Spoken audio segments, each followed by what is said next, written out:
So you are thinking about selling a few fashion products online and you're not sure what to start with because you want to do well. In this week's video, I am going to tell you the best selling items for clothes and accessories bought online according to statistics. So I didn't make it up, I got it from the statistics. It's available online. If you search that, you will find it, but I want to specifically focus on fashion items because the list on that statistic thing is wide. Funnily enough, it's still clothes and accessories that are the best selling items online. I thought it would be food because I know a lot of people have been buying a lot of food online. Apparently it's not, it's still clothes and accessories. So I'm going to tell you the best sellers. Before I do that, I'm going to give you a few tips on how to make your online shop successful.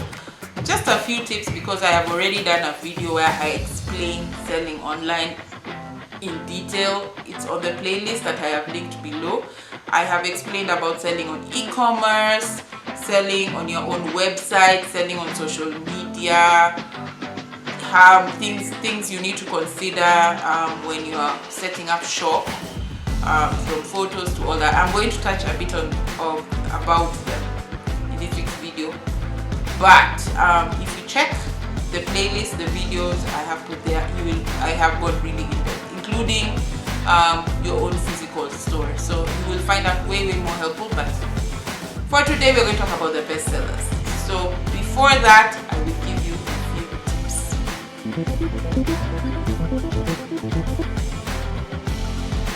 So for you to begin selling your fashion items in 2024, of course you need a good product. You need to figure out what will sell well. And apart from what will sell well without having returns? Because the biggest issue we have in fashion is that people buy and return because it didn't fit well. So you need to figure out something that you can sell that doesn't need a lot of returns. That is point one. Point two is how to navigate this whole thing of making sure that your customer is buying the right product for themselves, especially size-wise. If you're selling clothes, you need to be able to educate your customer on how they can be able to buy something that will actually fit them. The thing is, we all assume sizing is like universal, and it is not. The truth is, sizing is different depending on each brand, and it's important for people to actually know their measurements when they are buying an item. The thing is, most people, especially in Kenya, we're used to UK sizing, and the reason why we're used to UK sizing as well is because it's the clothes that flood the market the most in terms of second-hand clothes, and a lot of people know that if they buy a certain size of something, it will fit them, so they just assume. That includes imported clothes, because a lot of imported clothes also use UK sizing. At least here in Kenya, we don't use US sizing. So you will find that a customer will know it's size 12 or size 16, it will fit them. And some even use vague ones like small, medium, large. So it's very, very important that you have a size chart and inform your clients. I know it's a bit more tricky when you are selling imported clothes or second-hand clothes, but it's important to figure it out and basically talk to your clients. You need to really if start understanding your clients, understand the people who buy it from you, because I'm assuming you're not selling everything. You need to figure out, sell one item, if you're selling office wear, sell office wear. Don't sell office wear, gym wear, swim wear. You're going to confuse people. Figure out one good product and sell it, and understand the client who buys from you and understand their sizing, and then you'll be able to advise them even when they are ordering. Some people are so good, they even just look at your photo and they know this item is going to fit. So do that, and it might actually save you a lot of headache. Since you're selling online, ensure that you have stable internet. The one thing that you will need for sure is stable internet, because you don't know when you're going to get an order. Of course, also think about having times when you're online, because I'm assuming if you're specifically targeting Kenya, you're going to be working mostly with daytime hours. But of course, there are people who usually give orders in the middle of the night, then maybe you see it in the morning and all that, which is usually very understandable. But if you're selling internationally, that becomes very, very different, because it means that they could be awake when you're asleep. So you have to make sure you're always responding to those messages. And sometimes it's important that you use a platform where you're allowed to set the times that you respond, or how long it takes you to respond. Not everyone can afford to have a chat box that responds to people and take orders from people. Although you could have that integrated into your website eventually, but when you're starting out, of course, that's a very high cost. So think about what happens when you're not online and how you can be able to alert your customer that maybe you take a couple of hours before you respond to requests.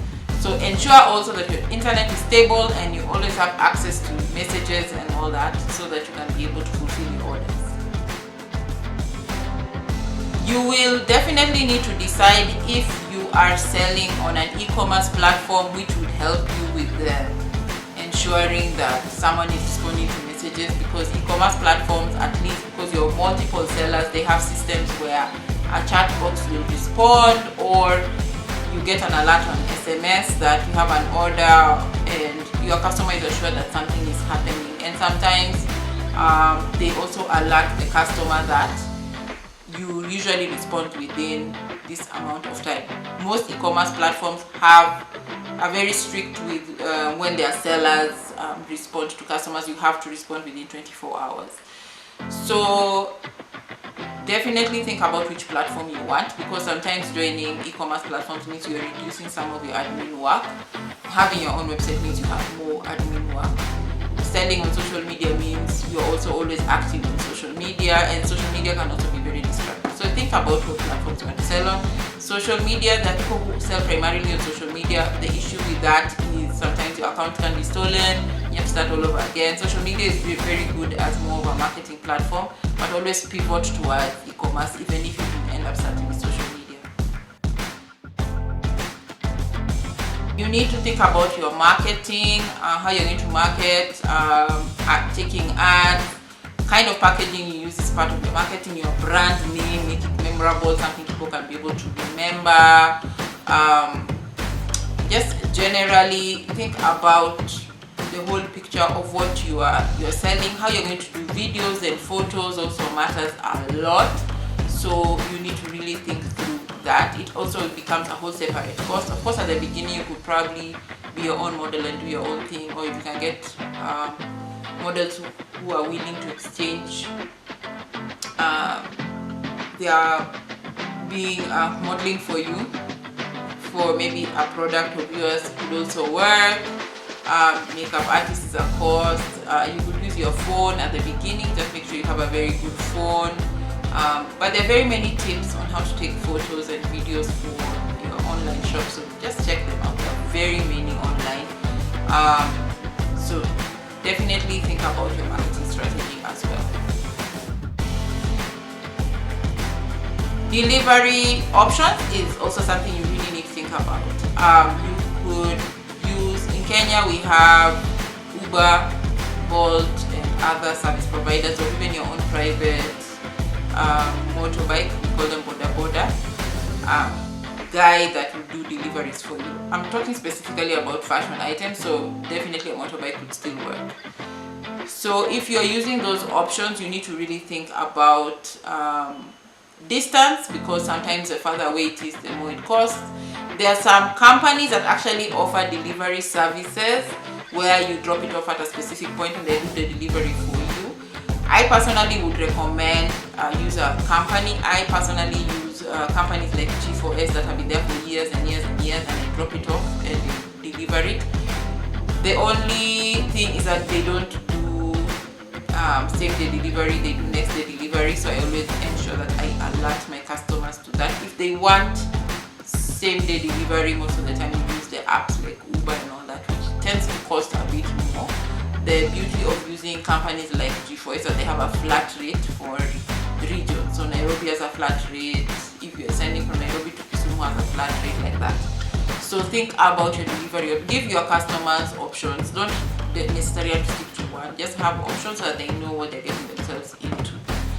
So think about delivery, and make sure that it's a good delivery partner that actually delivers on time.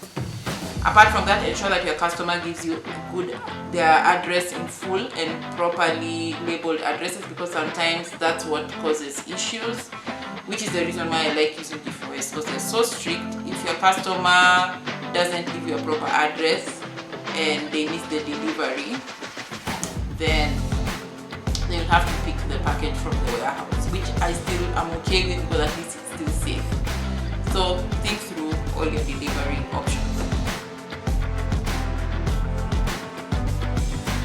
Something else to think about is payment options. In Kenya, we have mobile money, M-Pesa, and it's probably the most popular way people pay for items when they are shopping online. Of course, you can also have cards, because most foreigners would prefer to use their cards and everything like that.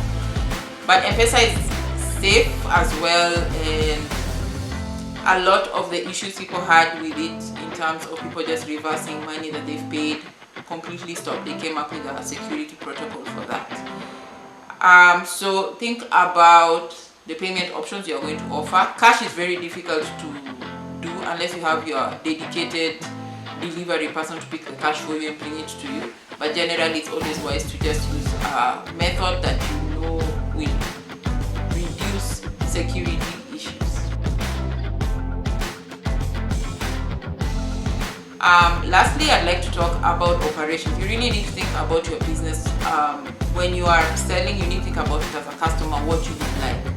Example, if you're selling clothes, think about sizing, think about options of the clothes if you're going to offer that. Maybe your items are limited edition and you don't want to offer so many options of that dress. So think about things like that. People who sell second-hand clothes usually just have one-off. So if you're selling second-hand clothes, don't mix them up with new clothes. It really confuses the customer. Think about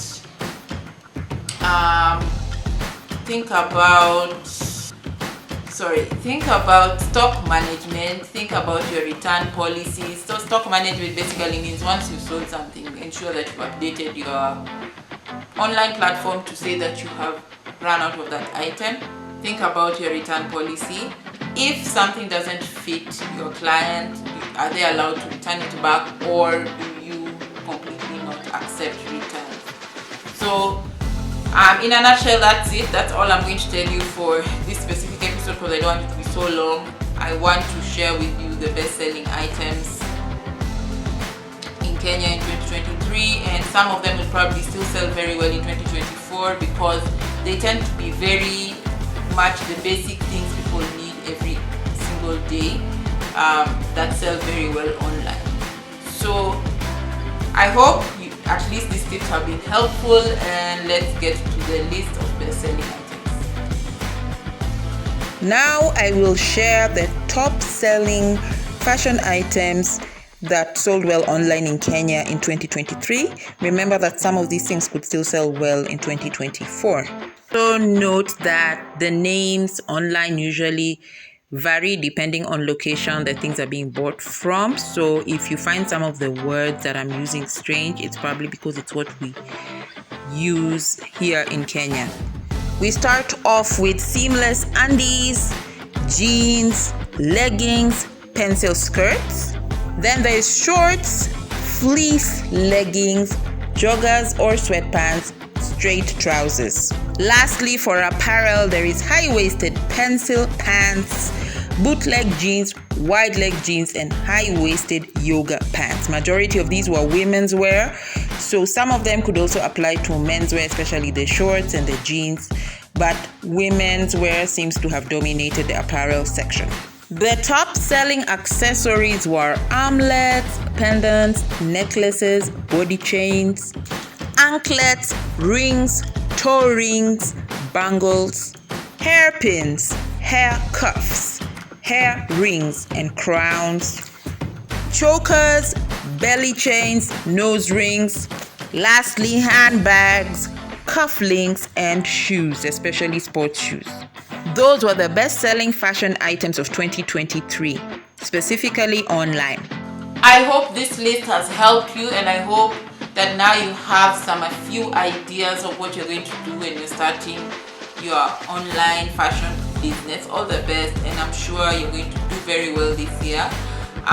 You don't have to restrict yourself to Kenya. The beauty of online is that you can sell all over the world. There are very many delivery options for selling all over the world, and even if you're not ready for the big world, you can sell regionally. At least in East Africa, you could always send parcels through the buses. There are various buses that take parcels to Uganda, Tanzania, Rwanda. Those are the main places that people usually really send a lot of things to. So you can always test it out regionally. Even if you have a relative, send them something, see what the experience is like, and then think about expanding more and more towards the rest of the world. So I hope to see you next month. Thank you so much for watching this video. Don't forget to check out this playlist. The playlist has a lot of information on just starting out, including some of those licenses you need when you're starting your business in Kenya. I know some of the licenses have increased, and some of them have been made easier in terms of registration with the portals that a lot of county governments are providing, so that you can be able to pay for your licenses easier. So Nairobi has an all-in-one portal. I don't know about the rest of the counties, but I'm sure the rules do vary a bit in each county, so do check those out wherever you're selling from. All the best with your selling, and I'll see you next time. Bye.